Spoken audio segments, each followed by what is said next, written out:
Sou Rafael Patrício, mais conhecido por Rafa, e hoje estamos no canal Semear o Futuro, como sempre, não é? Mas vamos falar sobre as eleições presidenciais nos Estados Unidos na sua fase final. Já fiz um vídeo anteriormente sobre as eleições, mas esta é a parte da fase final em que onde se passam os debates entre os candidatos. Roda a vinheta.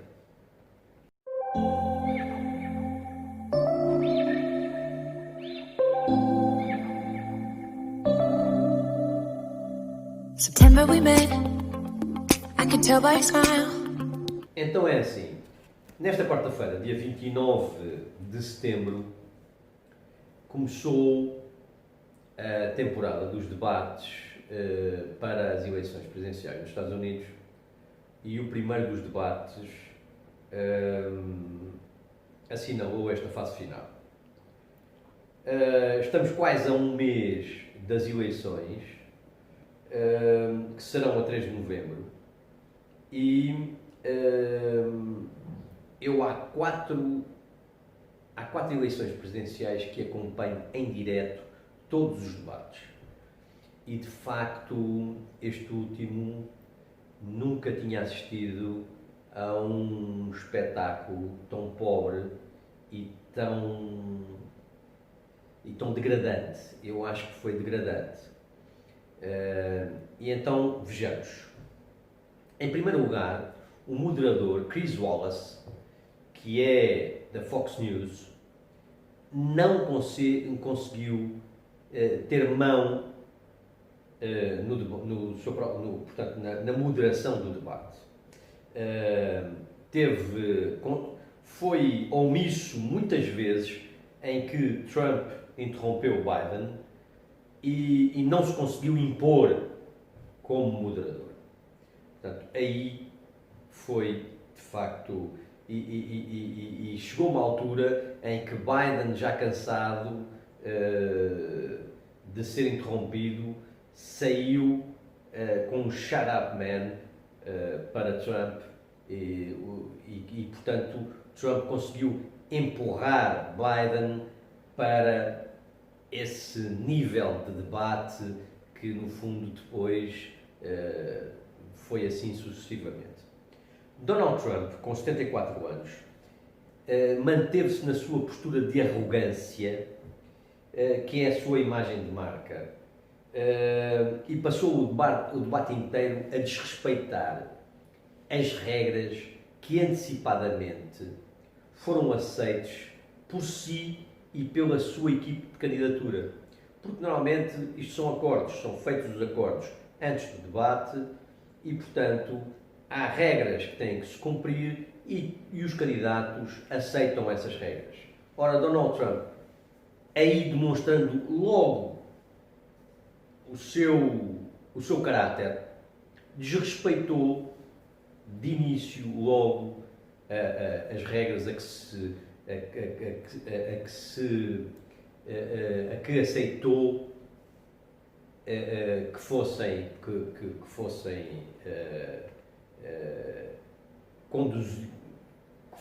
a condução do debate, portanto, que fossem regidas por essas regras. No fundo é isso.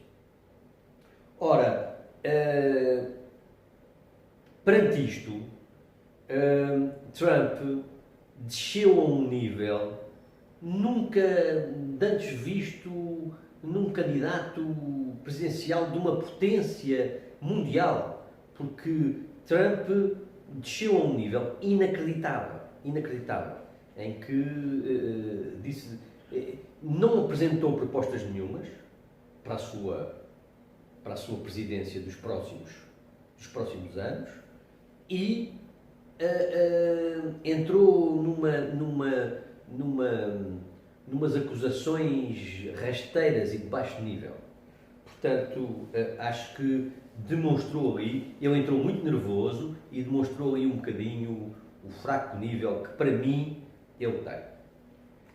Joe Biden, com 77 anos, portanto mais velho do que Trump, tentou fugir àquele estilo de debate, mas de facto não conseguiu, porque de facto também eu acho que Biden não é um líder carismático, não é um líder que se impõe, não é um líder que tem uma posição mais firme e, portanto, deixou que as coisas resvalassem para esse campo quando teve a oportunidade de poder cortar um bocadinho essa situação.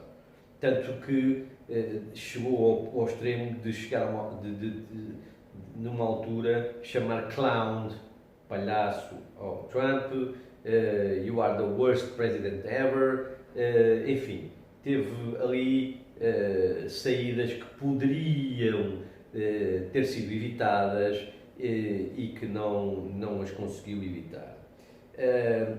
Teve uma posição muito pouco afirmativa e titubeou algumas vezes, assim com uma voz um bocado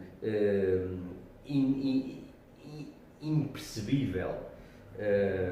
E, portanto, acho que também não deu uma imagem muito boa como líder. Repetiu várias vezes "You are a liar" e, portanto, no fundo, disse também várias vezes o que é que achava de Trump. E, portanto, isso foi bem vincado. Em algumas alturas, Biden conseguiu falar para a Câmara e falar diretamente para os eleitores, o que foi uma parte positiva para ele. Há que lembrar que este debate passou-se em Cleveland, Ohio, que é um dos swing states, em que eu já tinha referido no vídeo anterior, mas os swing states são estados em que oscilam muito entre as duas candidaturas, ou portanto, não só de agora, mas de sempre, são estados que são oscilantes, e onde Trump foi vitorioso em 2016. Mas neste momento Biden lidera as pesquisas e lidera as pesquisas com 49% das intenções de voto contra 45,7% do atual presidente. Nos 90 minutos do debate, desculpem, houve 5 pontos-chave. O primeiro foi sobre a pandemia, a gestão da pandemia de Trump.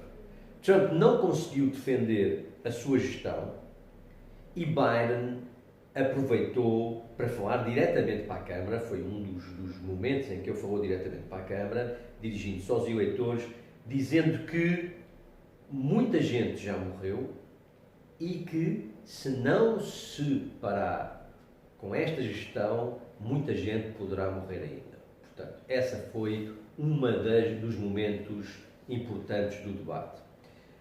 No segundo momento, em que se falava do aquecimento global, em que Trump dizia que era muito caro e que era inaceitável o Acordo de Paris, e Biden aproveitou para dizer que, se for presidente, voltará para o Acordo de Paris, foi falado na Amazónia. E Biden aproveitou para dizer que dará dinheiro ao Brasil para conservar a Amazónia, mas se o Brasil não o fizer, sofrerá sanções económicas. Isso foi uma coisa fundamental. O terceiro foi os ataques à família. Eram coisas um bocado evitáveis e foram situações um bocado embaraçosas. Donald Trump atacou Hunter Biden, que é o filho de Joe Biden, que tem sido muitas vezes atacado por ele por ter feito consultorias à China e à Ucrânia, e segundo ele, que nada está provado, mas segundo ele, à custa do nome influente do pai.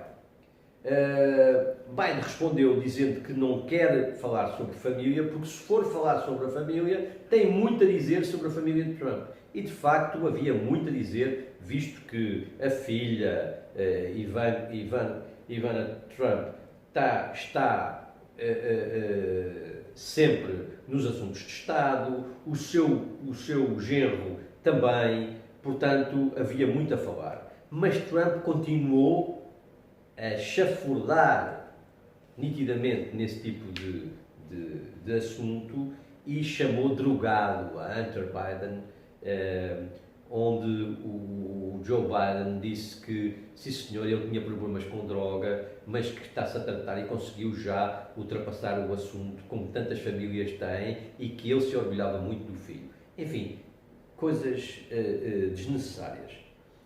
O quarto foi sobre a violência racial. Aqui foi importante perceber, porque houve uma altura em que Chris Wallace tenta encostar às cordas Trump para que ele condenasse os supremacistas brancos, e ele não condenou, disse que queria a paz e tal, não condenou, e chegou até a enviar uma mensagem ao grupo racista Proud Boys, dizendo para eles recuarem e aguardarem.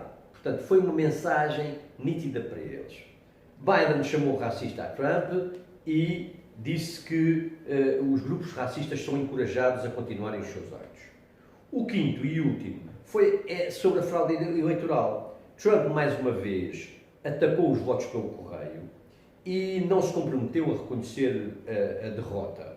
Portanto, Trump conta com a nomeação da nova juíza conservadora que nomeou, para que ela, se necessário for, estando na Suprema Corte, possa decidir num caso de disputa entre os candidatos. Ora, qual é a minha opinião, finalmente? A primeira observação é que, mais uma vez, estes tempos são muito fracos em termos de líderes carismáticos, líderes que façam arrastar multidões. Não existem neste momento, infelizmente.